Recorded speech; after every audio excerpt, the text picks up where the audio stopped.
Welcome to this session of the Innovonics Virtual Security Conference. I'm Ray Coulombe, founder and managing director of Security Specifiers. I'm very happy that Innovonics asked me to present this session. Innovonics has been a sponsor of Security Specifiers for many years and a strong supporter.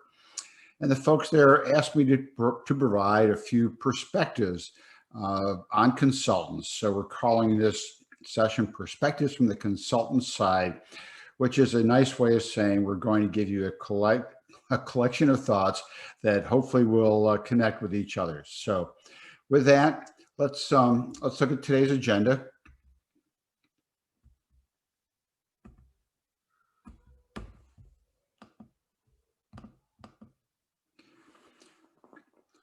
The first thing that we'll talk about is just the whole process of engaging with consultants, why you should and how you do it.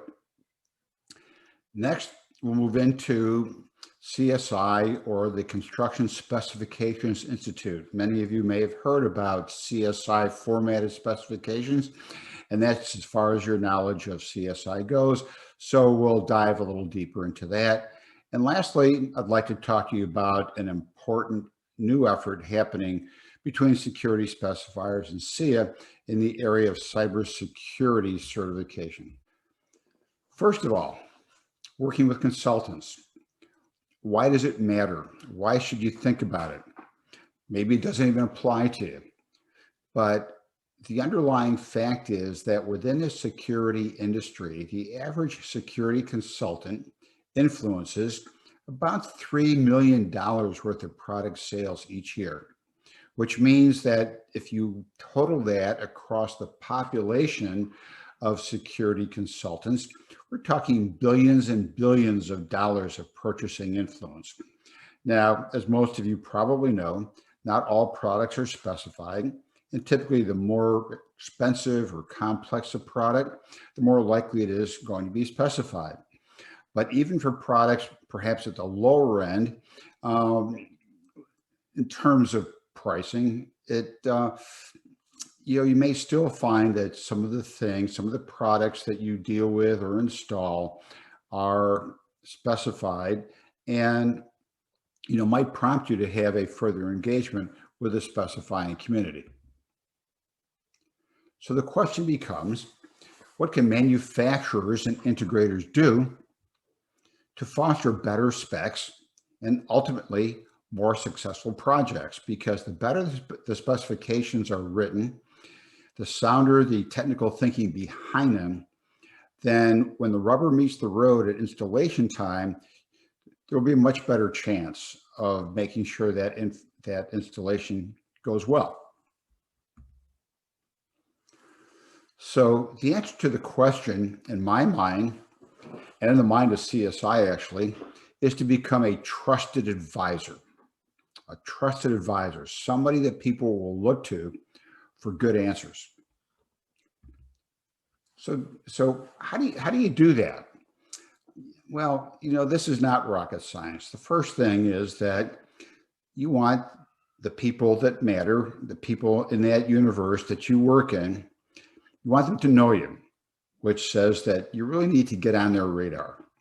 Well, how do you do that? Well, you can call upon them. You can perhaps meet them at trade shows, or closer in local ASIS meetings or Bixie meetings or something on that order. But knowing those folks is useful, if for no other reason than to understand how they think and what's important to them. If you have the chance to encounter people that might affect your world, then find a way to provide them useful information. Now that can be product information, specification sheets, A&E specifications, or the like. It might also be experiential data about how something worked in a given application, or application sensitive data. Maybe you use this kind of a link instead of that kind of a link, or it could go all over the place. And also information about your own experience and capability. I know if I wanted to hire a tradesman, knowing the full scope of what they could do, what they were good at, and what maybe they weren't good at, is all good information. Number one on my list, though, is whatever you do, to be honest. Don't BS people. There are too many of those people that we encounter day to day. If you can't do something, then tell that consultant, just as you would tell a customer or a client, hopefully. Be honest about that. You might even refer a competitor, lose the battle and win the war long term. I know I've done that over time, and that's been a very effective technique. But again, don't try to hornswoggle anybody. Just be very honest about what you can do for them, or what a product can do for them. And also be available when somebody has a question. If they go to your voicemail or they send you an email, don't take 2 weeks to respond. Get right back to them. Know, or make sure they know how to reach you and get the answers that they need. And if not you, if you're representing a product or a manufacturer, make sure they know how to get to that technical support line so that they can get the answers that they need to complete a design or to engineer something properly. So I mentioned CSI. It stands for the Construction Specifications Institute, and it's an organization I've got to know pretty well over the last several years. I was quite involved with them in redoing a portion of master format, which I'll explain to you, as it applies to electronic safety and security. So master format is like a set of codes. I look at them as like SIC codes. It is an organization of products and construction disciplines into logical categories to enable the writing of better specifications. So you've got categories for concrete and walls and HVAC and electrical and openings, that is doors and windows, and other things. One of those categories is called electronic safety and security. And these categories at the highest level are broken down into divisions. So division 28, which you may have heard of, is electronic safety and security. If there are people out there who are involved in doors or door hardware, then you've heard of division 08, which is called openings. Division 27 is communications. Division 26 is electrical, and so on. So that's the discipline, so that when specifications are pulled together for projects, those numbers and classifications allow specs to be organized in a consistent, understandable, and predictable way. Master format is revised every other year. 6 years ago, we were very involved in the revision of Division 28, where working with CSI and people within the industry, literally hundreds of changes were made into the Division 28 classifications. It's work results-based content. It's used both in the design, development, and construction document phases. It can help in costing analysis. And as I said before, it's really, really critical in properly organizing specs in a project manual. Imagine if every project and its organization was left to the whims of a particular consultant on a particular day. You'd have chaos. It would be very difficult to go from one project document to another project's documents and to make sense and to sort of re-gear your mind to understand what they were saying. This ensures some level of uniformity. So speaking of Division 28, there are several levels in a hierarchy. So you may have seen funny numbers like this. Here you have 280000. That's the highest level, or actually Division 28 is called level 1. This is called level 2, and it defines electronic safety and security. If you were to buy a copy of master format from CSI, you would see a bunch of other notes that have guidance on what to add, what to look for, what else might come into play in regard to electronic safety and security. So here you see a bunch of references to other divisions, 2, 7, 08, 10, 11, 12, and so forth, that reference things that may come into play with electronic safety and security. Then we go down a level, and it's another level of granularity. So 281000 is access control. I happen to know that 282000 is video surveillance. And then we go on into other areas like life safety and electronic surveillance and security and so forth. But you can refer to master format. And here again, you see relevant comments that go along with that level.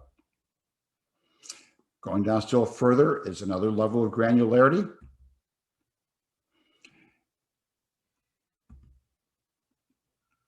And there you have it.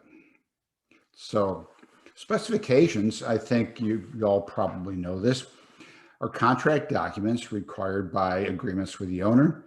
They describe quality, performance requirements, installation standards, administrative requirements, and product requirements. And each product or product area may have its own requirements in order to make up an entire project specification.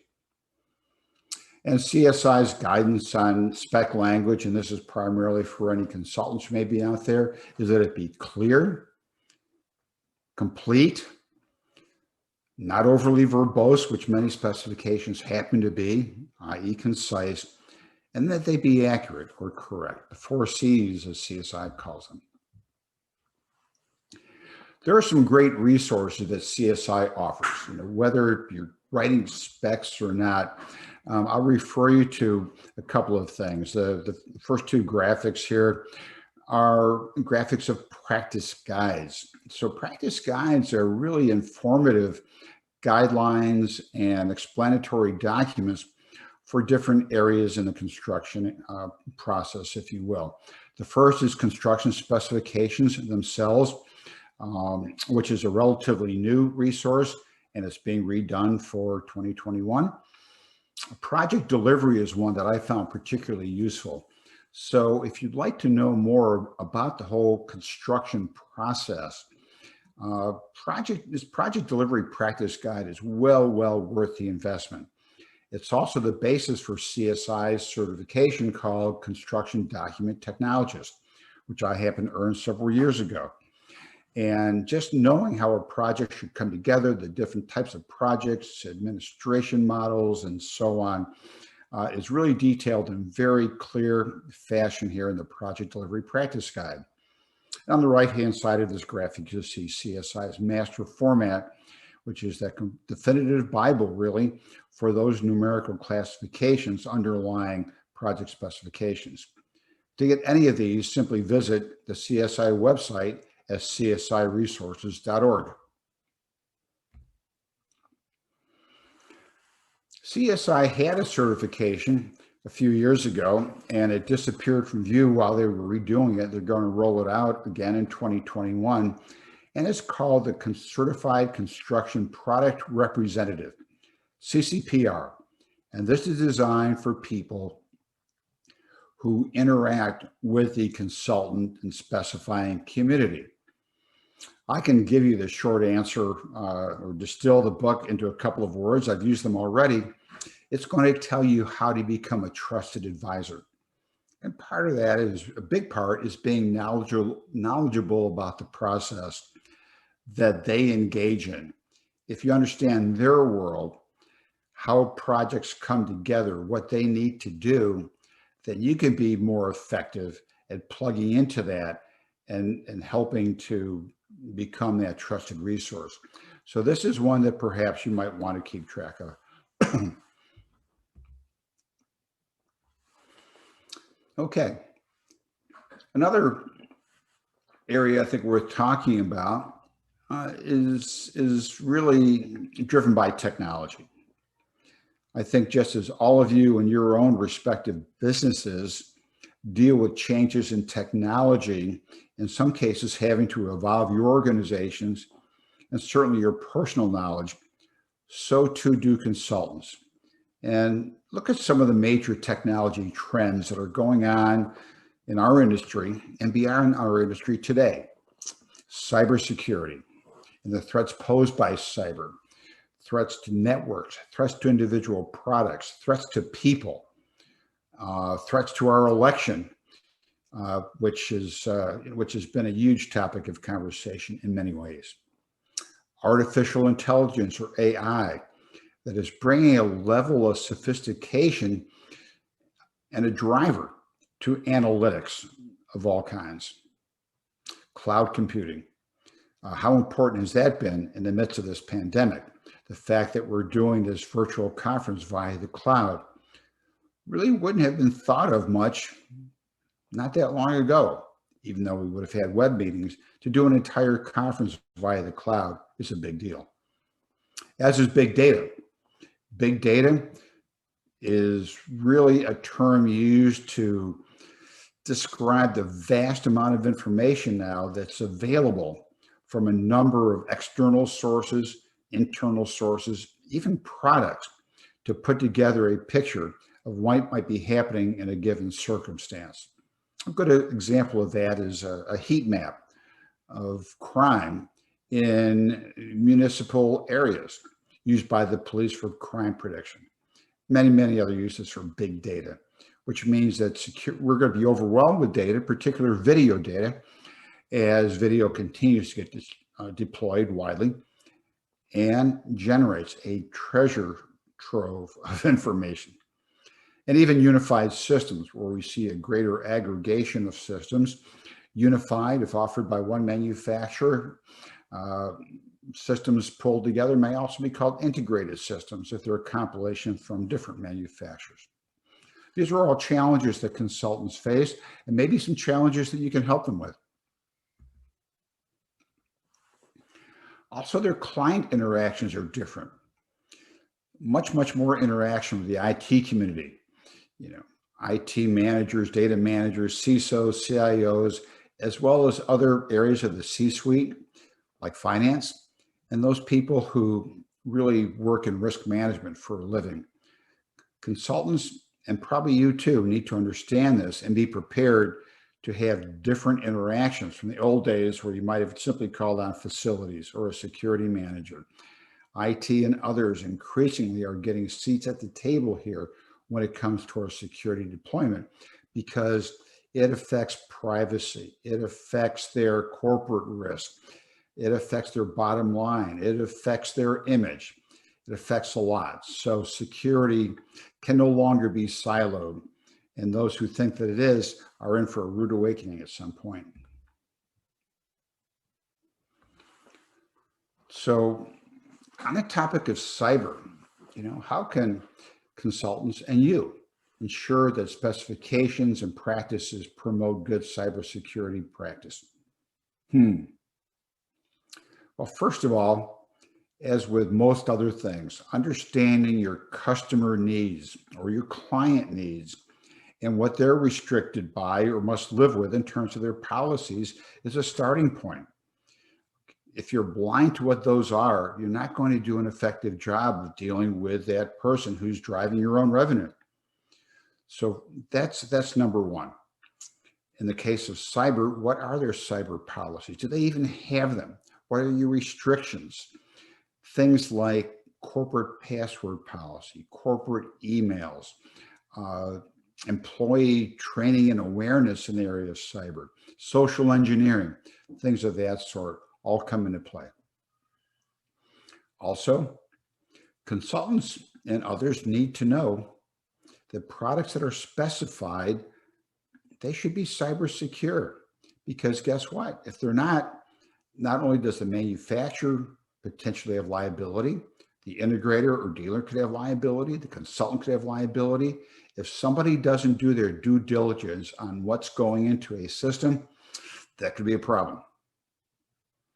And another area is, how about that integrator installing it? Have we ensured that installing entity, if there are cyber considerations, knows what the heck they're doing in order to configure and properly lock down a system? That's huge. A lot of manufacturers have hardening guides. Consultants write a lot of cyber words, but if whoever is on site is not ensuring that good practices are not being adhered to, that manufacturers' recommendations are not being adhered to, or that prevailing conditions are not conducive to good cybersecurity, then we're going to have a problem. So the qualifications and knowledge of that integrator or dealer on site have really strong ramifications. So that begs the question, Are today's security technicians equipped to properly configure and harden a system? Well, having taught a number of courses at the PSA Security Network over the years in basic network technology and sprinkling a dose of cyber in there, I will tell you that most people are not. They may have pieces of it, but likely they'll have missing pieces as well. And that may well apply to their employers, where, in my opinion, a small percentage of integrators really get it from a cybersecurity standpoint. Most people don't in a holistic sense. We all have to up our game there. So to that end, I'm very excited about something that I've been working with SIA on, SIA being the Security Industry Association, as well as PSA, for the last couple of years. After a great period of negotiation and soul searching and begging and pleading and threatening, we've gotten to a point where we are now working with SIA on a brand new cyber certification. Why do we need one? Well, in looking at the certifications out there, and I personally have several of them, every one that I've taken has been IT oriented. Security techs do not need to be IT techs. They need to be IT-like in certain respects, but they don't need to be IT technicians. So what do? How does a consultant or anybody else validate what a security technician knows about cyber? And that's what this certification is all about. It's a security technician certification to really give those people who are deploying those technicians, whether it's the integrator, the consultant, the end user, anyone, a confidence that that technician has a pretty darn good chance of putting that system in properly with all the awareness that he needs. We're not going to offer a course. It's going to be self-study. But this opens the door to manufacturers offering training, at least for pieces of the certification, for PSA to offer that, for SIA to offer that, for people to do online study, to take their own courses. What they will know are the areas that are going to be tested and some recommended places to go and books to read to get on top of this stuff. And we are hopeful that the rollout on this is going to be next year in 2021. Here are the areas that are going to be tested. You've got to know basic networking. If you don't, then forget everything else. You know, how do networks work? What's a MAC address? What's an IP address? What are the different layers of the model? How do devices communicate? All of that kind of stuff is where it starts. So that's going to be a prerequisite to testing the other areas that we have on this list. The principles of information security. What's important in protecting data? What are those basic principles? Things like defense in depth and least privilege and that type of thing. Well, what type of hardware resides on the network and how does it tie together from an architectural standpoint? How do you lock down devices? Securing the network communication channels. Something that may be of interest to all you Innovonics users out there is how secure is that wireless channel? Something I'm sure Innovonics will be looking at in the years to come. Then all security systems are controlled by software, access control software, video management software, the software underlying databases, and so on. There are issues with that. Then there are the operational standards, policies, and risk assessments that are done. Social engineering, which is probably the biggest source of vulnerability and breach these days. And finally, getting down to installation and configuration certifications or considerations, as well as how you test and troubleshoot these things. So each of these areas will be tested, and the technician that understands these pretty well will not only get a certification, but he'll be a real asset to whoever they work for. So here's a link that you can follow. Um, the survey technically closes or has closed on November 6th, but I have a feeling that SIA may leave it open beyond that. But if not, simply contact either myself or Ellie Voorhees at SIA, and we'd be happy to get you involved in this effort. So with that, I'd like to thank you all for attending this brief presentation here. Hopefully we stimulated a couple of thoughts and gave you some information that you can use. My email is here. It's ray@securityspecifiers.com. Feel free to contact me with any comments or questions, and I hope you enjoy the rest of the conference. Again, thank you, and Innovonics for presenting this conference.